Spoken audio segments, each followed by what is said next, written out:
Christy here from PunkTV.ca. I'm here with Yesod. Did I say that right? Yeah, absolutely. My brother from Hawaii. Thank you very much. I learned the band Pepper, and you guys have flown quite a distance to come join us here in Calgary. So thank you for that. No worries, no worries. This is actually our first time in Calgary, so we're real excited to be here, and especially to be on the main stage of the Warped Tour. Couldn't be happier.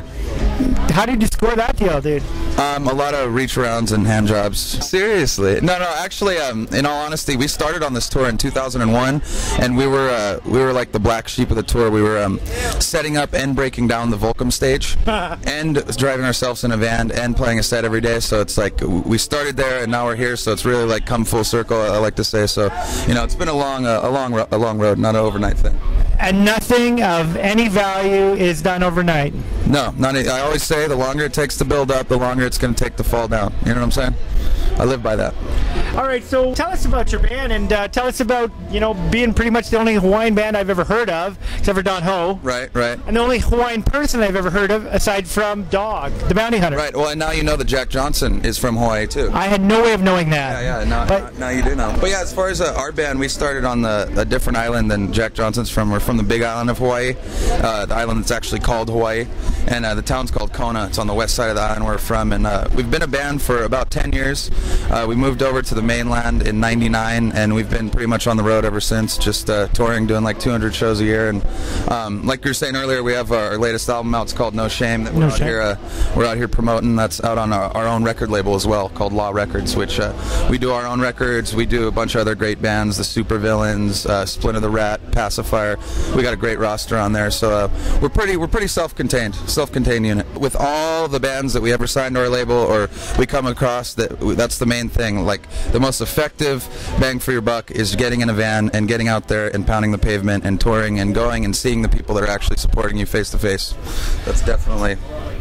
Tell us about the changing face of music and, the evolving status of, people maybe most times they'd much rather download the music for free and go out and maybe buy a t-shirt or support you at your show.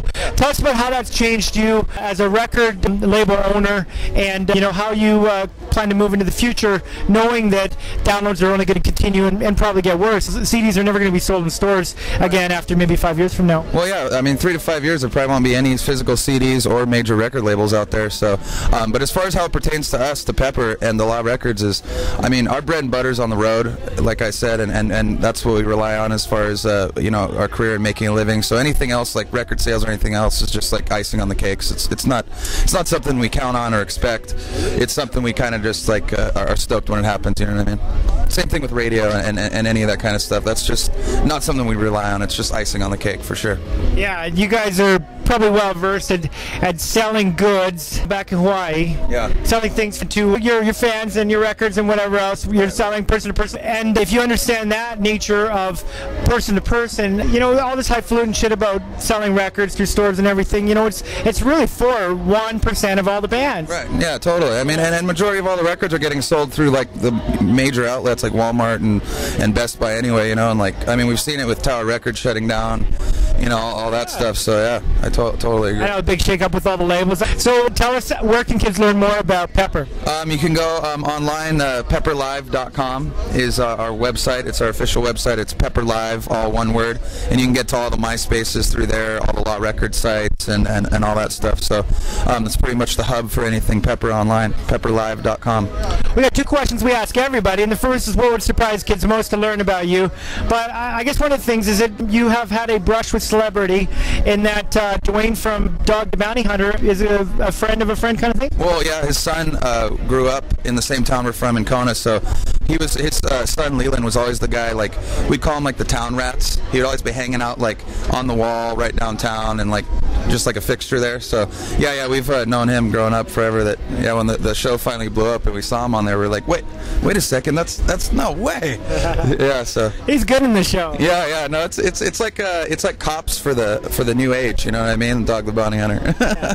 It doesn't matter which side of the law you're on, you still like the guy. Yeah, I mean, you can't help it, right? Yeah, well, he's quite a character, man. Yeah, he's got a lot of character. All right, Yesod, the last question we have here is, which of the following experiences have you had? Have you seen the face of God? Have you had an alien encounter? Or have you seen a ghost? The face of God. There you have it. Check them out at... There it is, right there, the face of God.